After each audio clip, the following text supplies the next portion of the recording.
With a new practice move, I learned twice, if you build it, they will come. Make it really fancy and give them good access, you're going to outgrow the space already. Now, I saw that you guys already have a lot of you have a lot of providers. How many patients do you guys have? I think right most recently when I ran the numbers, we were a smidge over 13,000.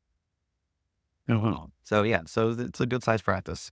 Yeah. And second point about the data, right? What I have found is probably most important as a managing partner. It's not even so much a point in time, but the trends. Yeah, right. And so it's not just get data, it's can keep getting the data, right? Because it's one thing that says you run your numbers and you find, oh, we have 5,000 patients. Right? Okay, that's good. But what's really more important is knowing that last year you had 4,800 or last year you had 5,200. Right. And now you're down. Oh, why is that happening? You know, because those things, you watch the trends, then you need, okay, we need to drill deeper into that and find out like, where is this coming from in a good way or in that way. It can be both ways. I drilled down into at one point, because I've talked with a lot of the staff about, we've been growing and it's a blessing and we aren't doing anything. We don't advertise. And so I put a question, we have a prenatal questionnaire, we have our parents fill out. And then I added the question to it, how'd you hear about us? Thinking, just to know, like, where's these streams coming from? Is it a certain OB practice that we should go visit and make sure they keep sending us the patients, all that kind of thing? And I had them to take the first 100 of these and put them on my desk. And I went through them and 97 of them were word of mouth, family friend, family number, that type of thing. And that maybe 3 or 4 or 5 where I Googled you guys. So it's, a lot of it is just organic growth, really.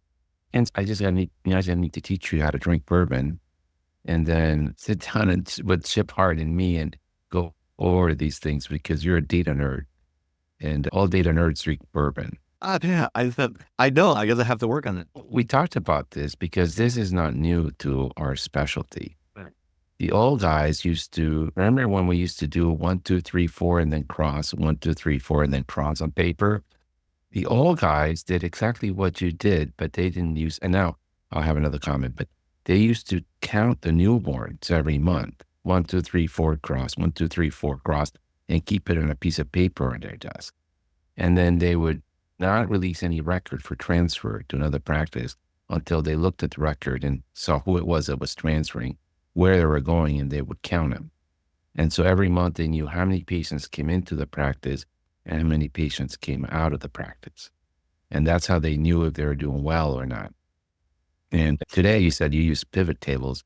I had to tell you pivot tables are a 1900s tool. We need to get you to some data analytic platforms.